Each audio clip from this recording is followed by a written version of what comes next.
Bueno, muy buenas tardes para todos. Un especial agradecimiento a Daniel Gutiérrez, a Carlos Páramo, a Isidro Vanegas, que nos acompañan en la tarde de hoy para conversar aquí en el Salón de la Tertulia que ha dispuesto el Instituto Colombiano de Antropología e Historia para conversar sobre las diferentes novedades editoriales, así como sobre las conmemoraciones que nos convocan este año. Y este año la convocatoria es alrededor del Bicentenario. El equipo del instituto ha dispuesto aquí un espacio para traer a colación algunos personajes, espacios y momentos en torno al Bicentenario. Justamente hoy nos encontramos con tres investigadores, los tres investigadores con quienes desarrollaremos este año en el instituto una serie de aproximaciones a la historia de la independencia y a la formación republicana, como un esfuerzo conjunto por tratar de abrir algunas preguntas, por tratar de hacer algunos balances también necesarios en un momento como este de conmemoración. Y entonces quisiéramos primero que todo presentarlos. Isidro Vanegas es profesor de la UPTC, de la Universidad Pedagógica de Tunja. El profesor Guillermo Páramo es antropólogo y profesor de la Universidad Nacional de Colombia, donde es director del Departamento de Antropología, director de la carrera de Antropología. Y Daniel Gutiérrez, historiador, investigador y profesor de la Universidad Externado de Colombia. Entonces, primero que todo, quisiéramos tal vez abrir la conversación preguntando un poco cómo ven el ambiente de lo que se está discutiendo hoy en el país, tanto en términos académicos como en términos de los espacios de discusión más amplios acerca del Bicentenario, o más bien acerca de la independencia, el proceso independentista en Colombia. Pues muchas gracias, Marta, por invitarme. Lo primero que yo quería decir es que viendo este espacio de la feria, que es el espacio donde se muestra lo que se hace sobre la historia de Colombia y particularmente sobre el Bicentenario, lo que asombra un poco es la pobreza de lo que hay sobre el Bicentenario. Que, salvo el libro de Daniel y quizá uno o dos libros de anécdotas muy al estilo de la Academia Colombiana de Historia, en esa vieja historia anecdótica, no hay nada más. Y resalta mucho esa pobreza, cuando se ha hablado mucho del tema, cuando desde el Estado, desde el gobierno nacional, se ha intentado incentivar la discusión y se ha propuesto como proyecto de alguna manera de debate nacional, que me parece loable, me parece útil. Útil sobre todo porque un fundamento de ese debate es la libertad que hay de revisar cosas, de proponer nuevas maneras de comprender. Entonces, me asombra mucho en primer lugar la pobreza de la producción bibliográfica y bueno, la pobreza del stand donde se debería mostrar ese acontecimiento y incitar a la gente a pensar, a reflexionar, a recuperar lo que haya que recuperar de esos acontecimientos. Entonces, mi primera constatación y mi primer elemento para el diálogo sería esa pobreza. No, yo coincido plenamente con Isidro, inclusive pudiera ser tanto más duro. La palabra pobreza me parece que es desafortunada. Como la pobreza, además entendida en distintos elementos. Una pobreza que es objetiva y es una pobreza material, pero también es una pobreza en términos de verdaderamente dimensionar el significado del Bicentenario. Yo creo que todavía no hemos terminado de digerir suficientemente nuestra relación con la independencia, con la emancipación de la nación, en la medida en que pareciera ser algo que se celebra un tanto de manera obligada, baladí, anecdótica, algo caricaturesca y que implica cierta solemnidad impostada, como si fuera una suerte de obligación que nada tuviera que decirnos a nosotras y a nosotros. Todo lo contrario. Es decir, es un momento fundamental, tanto más en esta época de la vida del país, en que a todas luces es significativo mirarse en el espejo del pasado. Y yo coincido también plenamente en la medida en que, de cara al significado de estos 200 años, los últimos 9 años han sido enormemente pobres, avaros en la producción de reflexión en torno a la independencia, salvo trabajos notables que se cuentan además de manera absolutamente episódica, y me honra decirlo y sin ningún tipo de gratuidad. El trabajo de Daniel, el trabajo de Isidro, el trabajo de otras y otros colegas, vuelvo y digo, enormemente limitado en términos de su producción numérica. Verdaderamente uno lo que se da cuenta es que hubo cierta subienda en el 2010, que probablemente se aupaba en la novedad del Bicentenario, y entonces todos los departamentos de historia se volvieron, de pronto se volcaron hacia la independencia con más o menos conocimiento de causa. Se olvidó por completo el asunto y volvió a reemerger de una manera inclusive menos significativa, cosa curiosa, en el 2019. No se mantuvo la tensión conforme se entendiera que eran cuando menos, y esto ya pudiera ser discutible, pudieran ser más, 9 años de estar continuamente pensando en clave de reinterpretar, en el mejor de los sentidos, el significado de la emancipación, qué nos queda de eso, qué no hemos terminado de resolver de eso, de poder precisar muchísimo más, muchísimas discusiones que siguen en ciernes y que siguen todavía obnubiladas por ciertas convenciones comunes en torno a los acontecimientos que ya a estas alturas nos resultan del todo enceguecedoras. Y no dejamos de hacerlo, Ojalá esta oportunidad de nuevo nos pueda sacudir en algo para tardíamente poder producir otra nueva subienda de material, ojalá con materiales afortunados. Yo lo dudo. Coincido plenamente además con Isidro. Creo que la mejor muestra de la pobreza en la dimensión colectiva institucional, no todas las instituciones afortunadamente, pero en general, en una buena medida, del Estado entendido más en términos de gobierno y de la actitud de, en general, cierta intelectualidad interesada como la que puede converger en este espacio, está efectivamente en la enorme pobreza material y comunicativa de la exposición Colombia 200 años. Es decir, una cosa que comunica pobreza en sus materiales, que comunica pobreza en sus textos, que curiosamente, pero de manera tanto más elocuente, está sumida en la penumbra todo el tiempo, y eso creo que ya más que elocuente del estado de la discusión. Pues yo retomo una paradoja señalada por Carlos.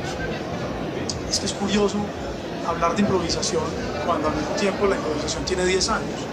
¿Cómo entender esa paradoja? A mí me inquieta eso, es decir, ¿por qué después de una década de bicentenarios en plural sigue primando la improvisación? ¿Cómo entender eso? A mí es algo que me cuesta entender, pero me gustaría entenderlo de verdad. Y de verdad es algo que propongo como tema de discusión. ¿Por qué pasa eso? ¿Por qué cuando uno abre la página del Tiempo y ve como a manera de tirilla en la parte superior una publicidad de la Feria del Libro de Bogotá, aparece un rostro de un Bolívar de bronce? ¿Qué nos dice eso? ¿Eso qué quiere decir? ¿Por qué nos basta ese relato simplificado en una sola persona y en una imagen, por lo demás muy insuficiente, de ese personaje, de esa personalidad heroica? ¿Por qué razón se repite una y otra vez eso? Y del mismo modo, ¿por qué una oportunidad tan grande en términos de capital político para cualquier gobierno, por qué razón no se aprovechan estas conmemoraciones para hacer algo grande, para hacer algo ambicioso? Algo que podría desarrollarse precisamente con la mano del Estado, porque ese tipo de cosas ambiciosas solo se pueden hacer cuando hay, digamos, una suma de dinero, de capital, en todos los sentidos importantes. Entonces, ¿por qué razón pasa eso? Es algo que me inquieta. ¿Por qué seguimos contentándonos aparentemente con ese relato tan simplificado de monigotes, esos algunos monigotes, un proceso tan interesante, cuando nuestra historia, lo digo de verdad, nuestra historia es supremamente interesante? Cuando tenemos una historia tan apasionante, ¿por qué nos quedamos repitiendo un lugar común tan manido y tan empobrecido? Es una pregunta que me suscita, digamos, la visita de esta feria del libro, pero también de lo que ha pasado en los últimos años. Daniel, justamente con esto último que dices, quisiera aunarlo a otra provocación para pensar. Los tres hablan como de voy a traducirlos, pero no ser injusta con la traducción, una suerte de pereza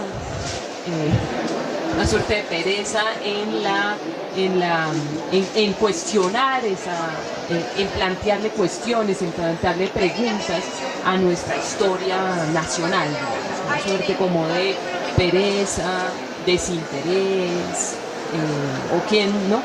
Algunas de esos asuntos salieron a reducir con lo que dicen en este momento. 1819. Estamos hablando con un público amplio, con gente de más joven, gente que ha leído algo de historia, pero no es una especialista en historia, con un público amplio. ¿Cuáles son las preguntas a 1819 y ese pequeño antes y ese pequeño después que puede tener? Así titula el libro de Daniel, entonces le tocó comenzar al revés. ¿Cuáles son las preguntas de 1819? ¿Qué quisiéramos contarle de manera muy sucinta y provocadora, digamos, a la gente que nos escucha sobre lo que ocurre en esa época, cómo llamar la atención sobre lo que ocurre en ese momento y que resulta fundante de lo que somos hoy como formación social, llamémoslo? Pues las preguntas son muchísimas, Marta, son muchísimas, empezando por lo más sencillo, que es el acontecimiento mismo. La gente toda sabe que algo pasó el 7 de agosto, la mayoría de los colombianos lo saben, o el 25 de julio, y está la idea de las banderas que se izan ese día en la mayoría de los edificios públicos y privados, etc.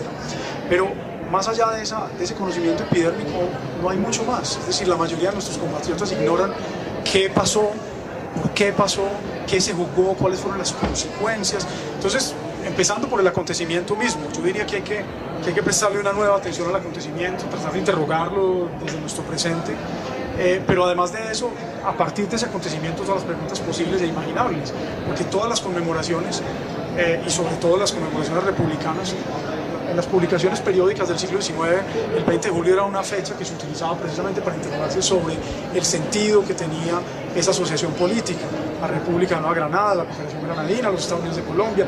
Es una pregunta recurrente: ¿qué estamos haciendo? ¿Cuál es el balance de nuestra vida republicana? Entonces, esas son preguntas también acuciantes para todos nosotros, ¿verdad? Entonces, habría también que aprovechar las conmemoraciones para eso, para tratar de hacer una reflexión, digamos, también de balance, de largo aliento, para cuestionar las narrativas que tenemos sobre nuestra experiencia republicana.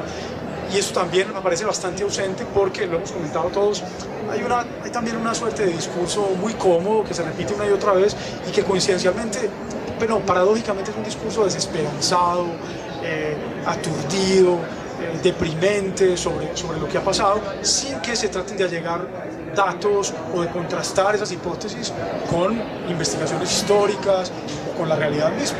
Eso también es bastante curioso. Y yo quisiera retomar la palabra conmemoración que mencionó Daniel, porque yo creo que acá hay una enorme y muy elocuente paradoja del espíritu de los tiempos. No hay palabra más en la jerga de la época, inflada y devaluada, si se quiere, que memoria. Vamos, la memoria está a flor de piel, es una memoria, o sea, todo de alguna manera pasa por la memoria en un sentido trascendental o en un sentido banal. Pero la memoria entendida en términos de prolongación genuina, de auscultar en el pasado también raíces del presente, de encontrar motores que de alguna manera determinan lo que somos.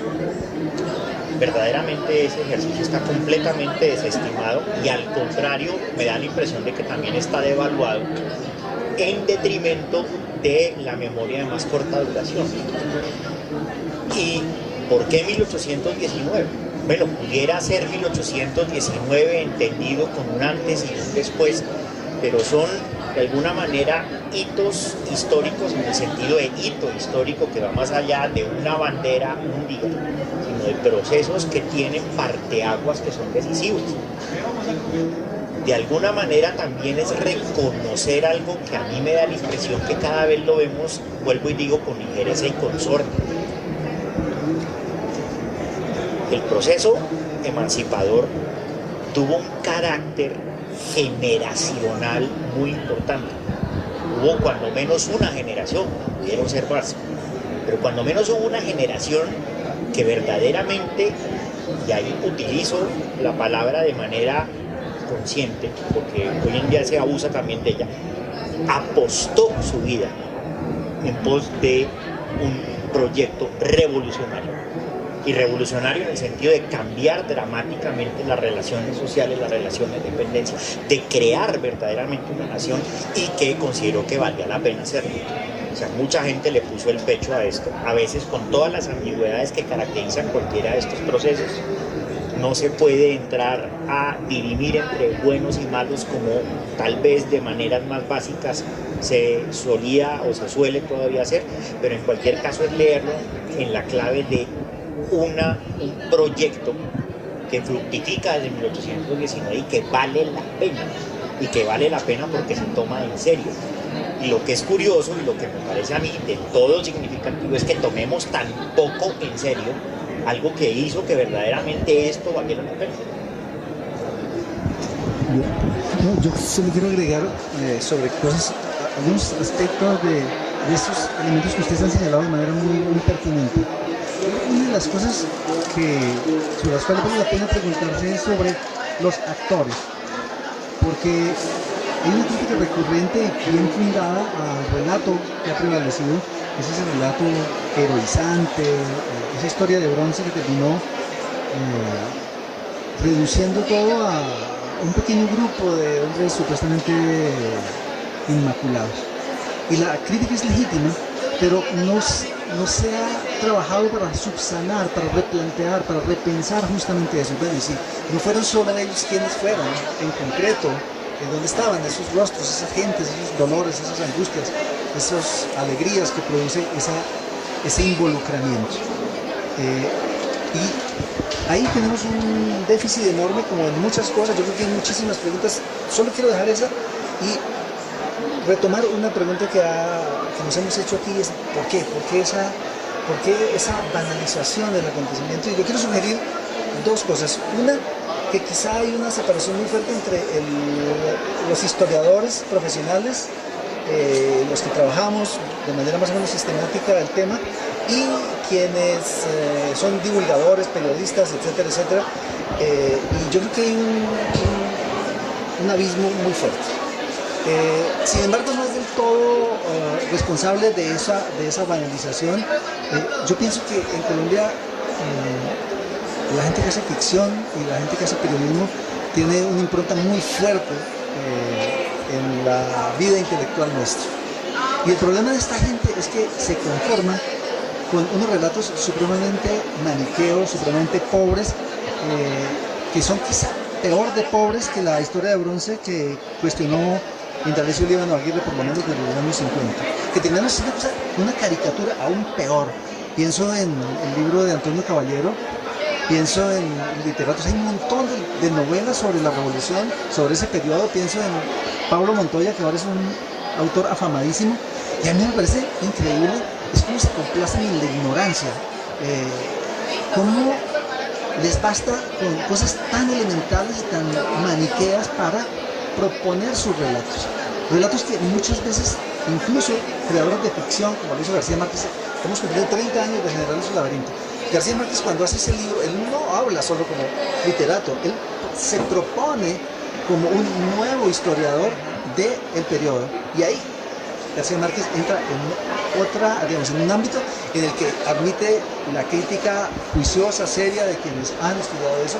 Y yo creo que el relato de García Márquez y la novelística y la ficción, incluso la ensayística que se ha hecho sobre ese periodo es profundamente pobre. O sea, me sorprende la falta de curiosidad, por lo menos, de los novelistas.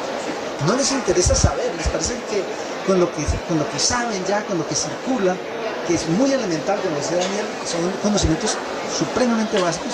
Con eso construyen unos relatos que además tienen por añadido la pretensión de ser moralmente superiores a todo lo que se ha hecho, porque ellos se erigen como en los adalides de una nueva moralidad.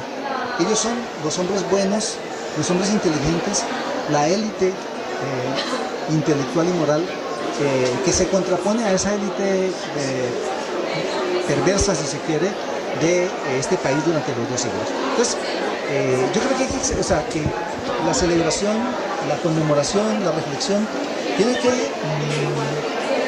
entablar un diálogo y entablar una polémica con los que han construido los relatos que quizás son más determinantes en la manera como los colombianos comprenden, ven, cómo se sitúan frente a esos hechos. Pero mire que Isidro dice una cosa que me parece muy interesante. Si hacemos el ejercicio, estamos acá en una feria del libro y da para hacer ese ejercicio, ¿dónde está la gran novela de la independencia en Colombia? Probablemente el general en su laberinto es lo que más se acerque, pero ¿dónde está la gran novela? La Marquesa de Yolombó. Bueno, la Marquesa de Yolombó, probablemente, pero de cara a la magnitud del acontecimiento, su importancia en la trama de la literatura colombiana es enormemente menguada. Y eso ya da, yo creo que una muestra, un termómetro objetivo interesante para de alguna manera dar cuenta del peso de lo que ha sido el genuino significado del periodo en la conciencia colectiva. Yo anoto algo con respecto a esto que señala Carlos. Me parece que hay una novela que se salva de la última generación y es la de Belio Rosero, por 2 cosas. Porque Belio Rosero es un tipo que sí juega con la memoria que usted señalaba ahorita, Carlos, y sí es un tipo que le interesa ver precisamente cómo en una sociedad que no puede recibir del mismo modo el relato nacional, patriótico, más burdo, que es Pasto, precisamente con respecto a Bolívar, etcétera, etcétera, cómo lo termina acogiendo precisamente a través de la dogmática de ciertos grupos guerrilleros, etcétera, etcétera. Y eso me pareció francamente interesante, esa novela de Rosero. Yo creo que esa novela se salva, digamos, de esta tonía. Es también curiosa una cosa con respecto a la manera de percibir estos acontecimientos. Por un lado, el prurito o el síndrome de la cosa juzgada. No hay interés en entender, porque ya se parte de un fracaso inicial desde el comienzo, digamos, y se trata simplemente de volverlo a enunciar una y otra vez. Es decir, está clarísimo que más que de conocimiento o de comprensión, de lo que se trata es de constatar la catástrofe absoluta, como si un país tan rico, tan variado, con tanta diversidad regional, humana, etcétera, etcétera, pudiera describirse propiamente en términos de monocromía, ¿por qué ese horror a lo abigarrado, a lo universo? Es una cosa que a mí me causa mucha sorpresa y es una cosa que impera en los medios de comunicación. Sí, creo que hemos anotado unas cosas fundamentales. Isidro hablaba un poco de la responsabilidad con el relato sobre esto, ¿no? sobre la independencia, la formación de este país. Si no te entiendo mal. Nosotros hicimos una pesquisa en los lugares por donde íbamos pasando hace más o menos unos 6 meses, preguntándole a la gente con la que íbamos trabajando en los diferentes lugares: oiga, ¿usted sabe qué pasó en 1819? Con la impresionante desfiguración de la fecha. O sea, el siglo XIX, esas primeras décadas del siglo XIX, desfiguradas, digo yo, en la memoria histórica de la gente del común, un traslape entre momentos de la conquista con momentos de la Primera República, sí, en fin, una masa de cosas. Por ahí de pronto aparecía Bolívar, el nombre, de pronto llegaba a aparecer en algunos, y frecuentemente la idea de, no, claro, la guerrilla de Bolívar, pues, como lo más cercano a algo que podría tener En tal sentido, yo quisiera así provocar en ustedes una reflexión pequeña para los que estamos aquí. ¿Por qué no existe una conciencia general en los colombianos de que Colombia se independizó? Esa noción básica, fundacional de lo que somos hoy, no existe realmente en los habitantes, en la gran mayoría de los habitantes de este país. Entonces la pregunta es, ¿qué significa la independencia? Puede parecer una pregunta aparentemente demasiado básica, pero creo que es absolutamente fundamental en el contexto además de conmemoraciones que tenemos en este momento, lo que nos implica en términos de el momento histórico que invocaba Carlos Páramo hace un instante. Independencia. Y que quisiera meterle un último ingrediente para esta última ronda de reflexiones, y es el mito fundacional en Colombia, la relación entre esa pregunta sobre la independencia y la pobreza, riqueza. ¿Qué pasa con el mito fundacional en Colombia? En otros países, en unos países lo vemos con ciertas fortalezas, en otros con ciertas muy manoseado, etcétera, etcétera. Quisiera preguntarles cómo ven el tema en nuestro país en esas dos claves. Carlitos, si quiere, comienza. A ver, ahí habría cosas de distinta índole. Vamos, independencia yo la entendería a manera bastante sucinta, casi que a guisa de un juego de palabras enormemente económico. Pues independencia es mayoría de edad, independencia es autonomía, es el derecho a equivocarse, es tomar las riendas del propio destino. Y eso es tanto como si uno toma las riendas del propio destino a sabiendas de que a veces le toca tomar prestado, de que no todo está complejo, etcétera, etcétera. Pero es el derecho a equivocarse de manera autónoma. El mito fundacional, a ver, también creo que es elocuente del espíritu de los tiempos, que en los lugares donde curiosamente ha sido más fuerte el trabajo sobre la independencia, a mi juicio al menos, en la historiografía reciente y en disciplinas anexas, probablemente eso juega inclusive con lo que mencionaba Daniel de la novela de Belio Rosero, que coincido, estaría, digamos, en ese muy limitado número de obras literarias significativas. Esa, decía, lo que ha producido de una manera elocuente la historiografía no han sido tanto lecturas sobre la independencia, sino de manera notable lecturas sobre cómo se conmemoró la independencia hace 100 años. Por comparación, es muy interesante que se hayan producido tantos trabajos sobre la celebración del primer centenario, como si de alguna manera se quisiera tomar ese primer centenario como una suerte de filtro de ver qué tanto cambió el asunto. Pero yo creo que lo que sí probablemente nos queda claro a la luz de esa luz de trabajos, que no son propiamente sobre la independencia, sino sobre el reflejo centenario de la independencia, es que sí hubo un cambio notable de valor en el último centenio. Hubo un cambio notable de valor en la medida en que uno siente que eso que llamaríamos el mito fundacional, que hoy en día se estila más llamar el gran relato o lo que fuera, experimentó unas muy notables resquebrajaduras en los últimos 50 años. O sea, eso puede tener muy distintos elementos que entren a juego y sería irresponsable y enormemente reduccionista pasarle cuenta de cobro a esto o a aquello. A guisa de caricatura, e insisto, es una caricatura, yo a veces he pensado que en parte una mínima cuota de culpa la tiene Julio Garavito Armero, el del billete de 20, que se inventó el estupendo sistema de nomenclatura de Bogotá. Pero inmediatamente al inventarse el sistema de nomenclatura de Bogotá, eso fue en detrimento de un sistema mnemotécnico que es el de las calles y los nombres de las calles y todo lo que significa eso en términos de entroncarse con una galería de nombres y referentes.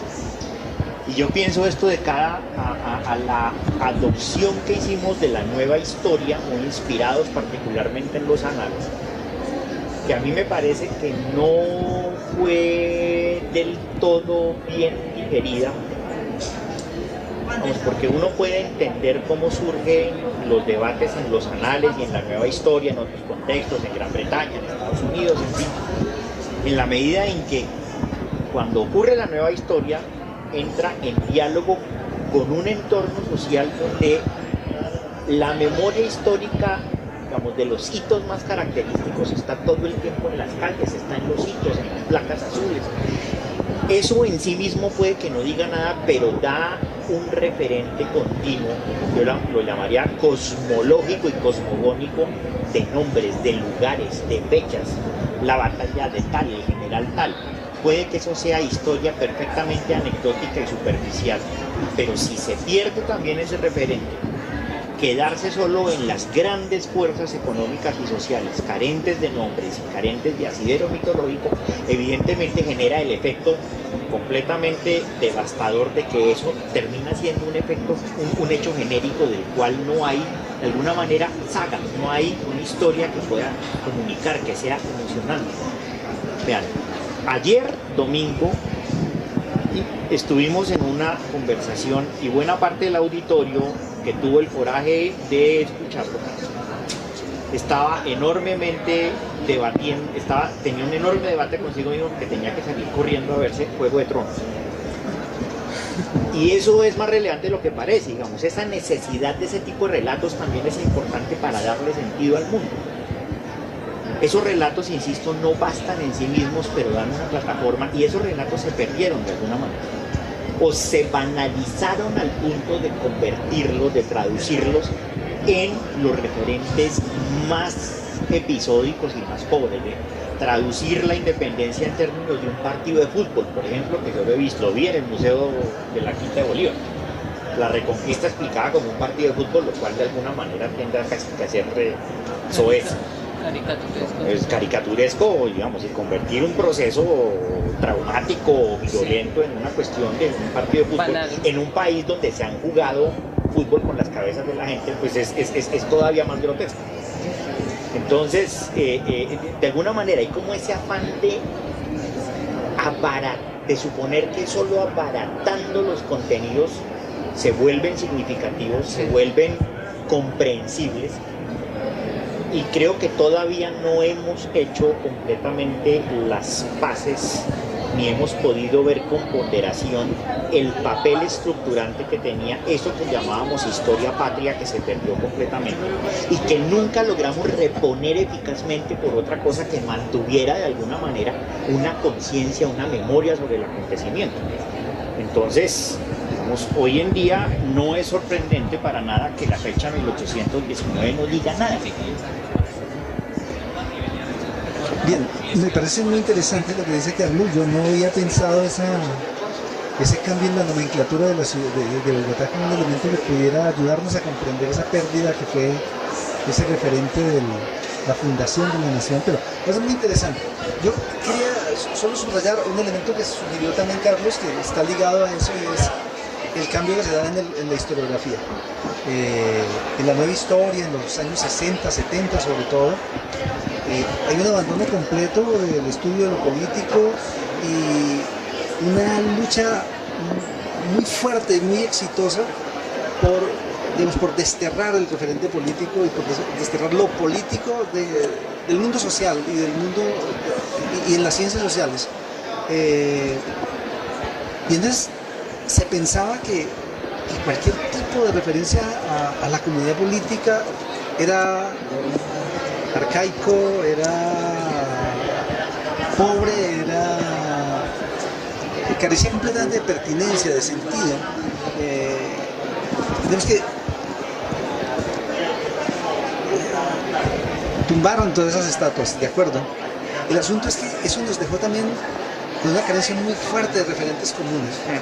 O sea, una iconoclastia muy exitosa, pero terrible, porque yo creo que parte del descuadernamiento de este país es que no tenemos, yo creo que se reconstruyó luego un cierto patriotismo en los 90 desde unas posiciones más bien de la derecha. Digamos, era como subsanar esa carencia, porque no había, digamos, un patriotismo republicano, ¿sí? Y se tuvo que recurrir a un patriotismo más bien de derecha, un partido un tanto atrabiliario.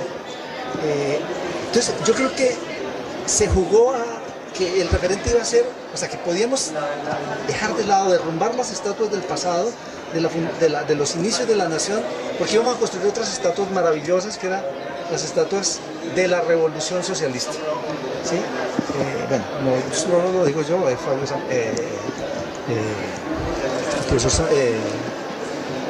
ahora no recuerdo el nombre, señala como esa nueva historia en los 70 estuvo ligada al proyecto socialista, ¿sí? ¿No? Y la mayoría de gente, incluso quienes como Colmenares no militaron, sin embargo, se embarcaron de manera muy consistente en ese proyecto, ¿sí? El problema es que ninguna sociedad puede vivir sin referentes comunes, ¿sí? Y cuando hay esa carencia de referentes comunes, bueno, ese caos, o sea, ese caos simbólico termina siendo en un cierto caos político, tiene unas consecuencias gravísimas. A mí me parece que estamos también en un momento muy propicio para que las circunstancias cambien. Entre otras cosas porque quizás las cosas no pasen como todos queremos o como muchos queremos, pero por lo menos tenemos la posibilidad de entrever un futuro distinto para este país. Yo creo que ya muchos no piensan como podían pensar hace 15 o 20 años, que este país estaba condenado a una violencia cada vez peor, etcétera, etcétera. Entonces solamente la posibilidad de imaginar otro futuro para este país abre unas perspectivas increíbles para pensar en la historia del país. Porque uno también ve una omnipresencia del presente en las reflexiones, precisamente lo que hablaba ahorita del síndrome de la cosa juzgada, a partir de un presente que ha sido tenebroso.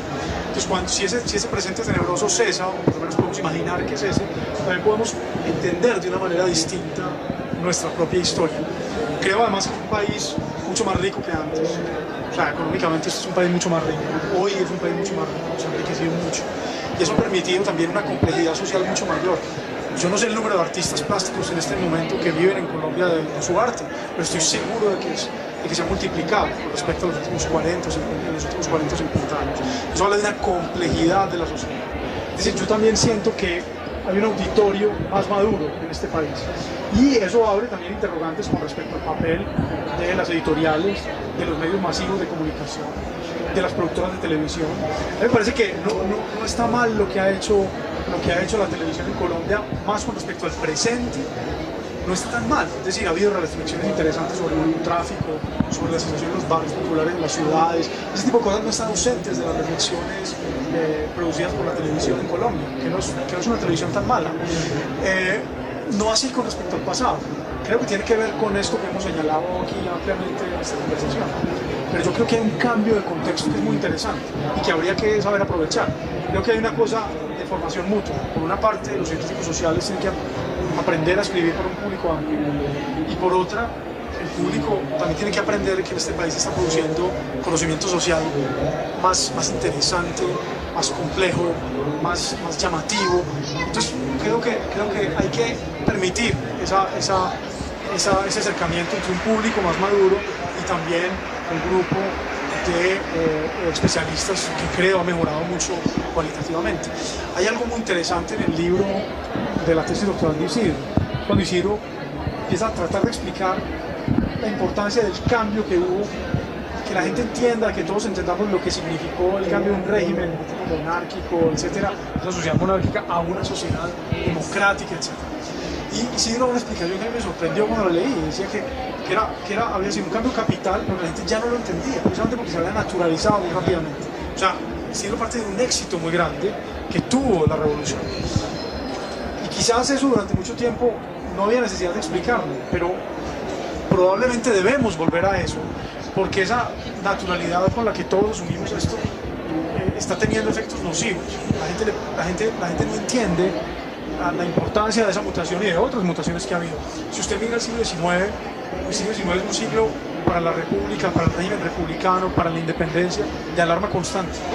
Yo creo que si uno no entiende esa alarma constante, uno es profundamente injusto con esa gente que batalló por mantener la república. Y hablo de agresiones imperialistas, no sé, Inglaterra en un momento, Francia en otro, al final los Estados Unidos, por una parte, pero por otra también ciertos proyectos de tipo monocrático que surgen muy tempranamente, desde los años 30, bueno, los años 20, pero después en los 30, después en países vecinos, no sé, Ecuador o México, y esa alarma se siente constantemente acá.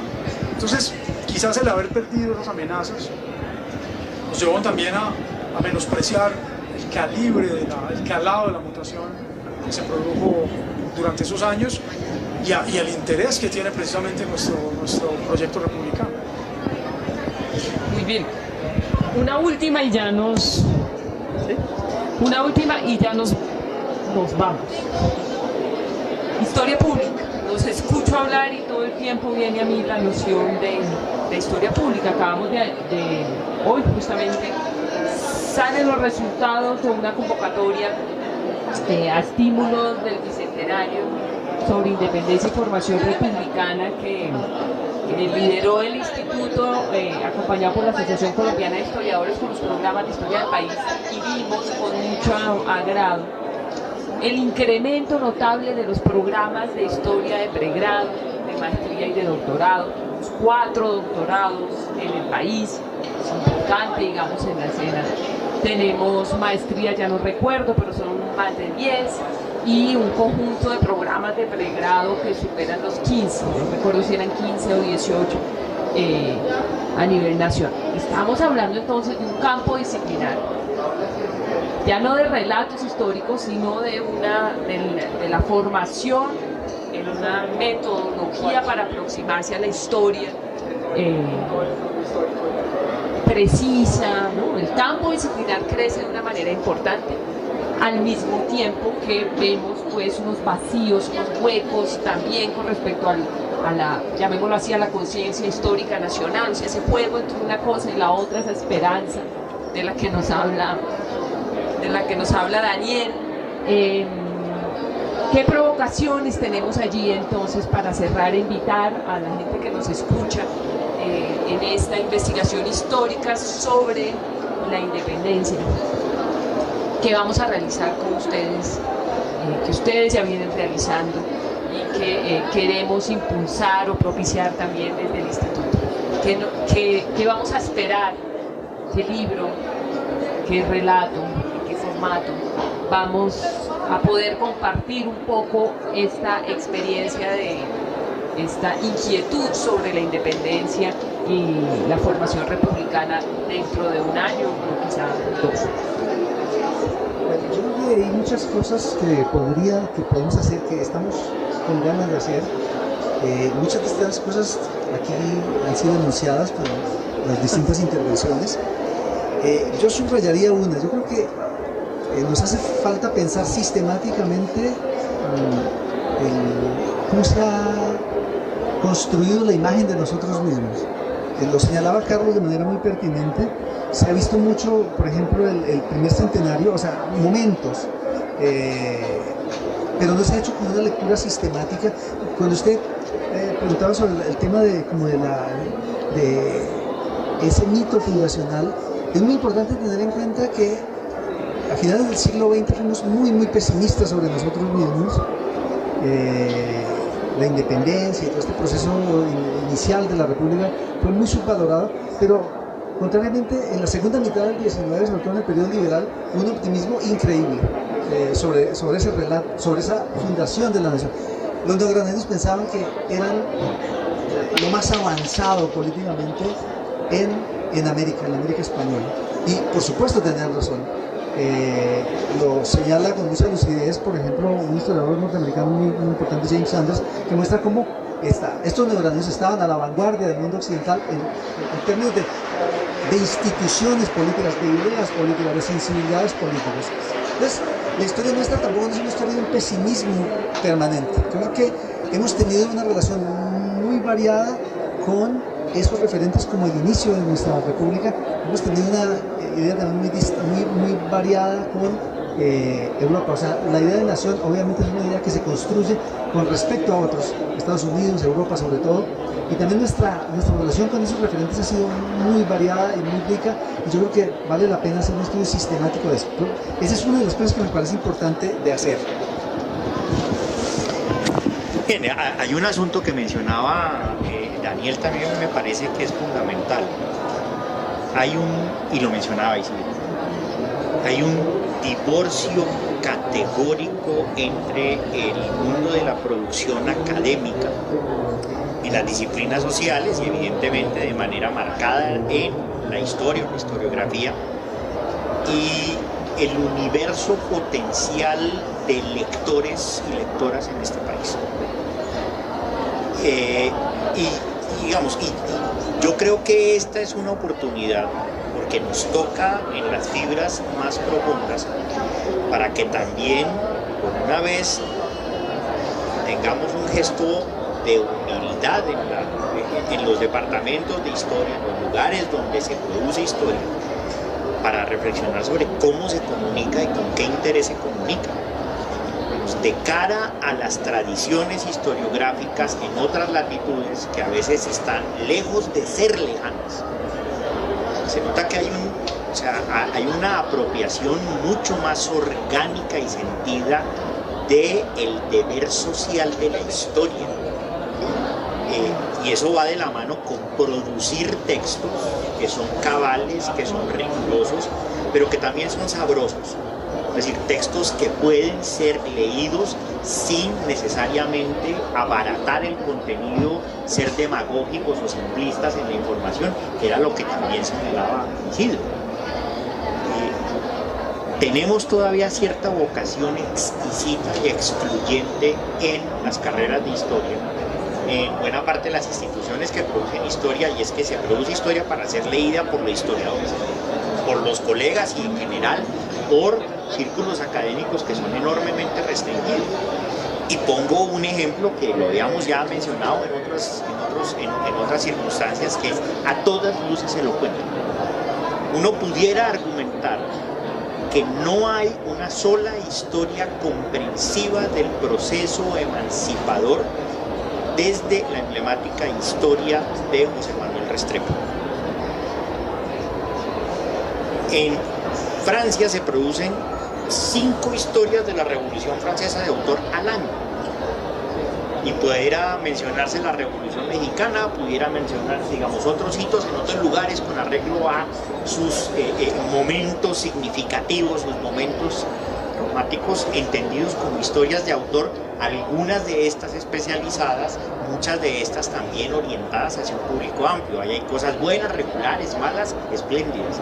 Pero es el hecho de suponer que se tiene de alguna manera, primero, el derecho a hablar de manera comprensiva y global sobre algo, y segundo, de mantener continuamente en la agenda pública el debate sobre estos eventos históricos. Que no tengamos una historia comprensiva, una sola historia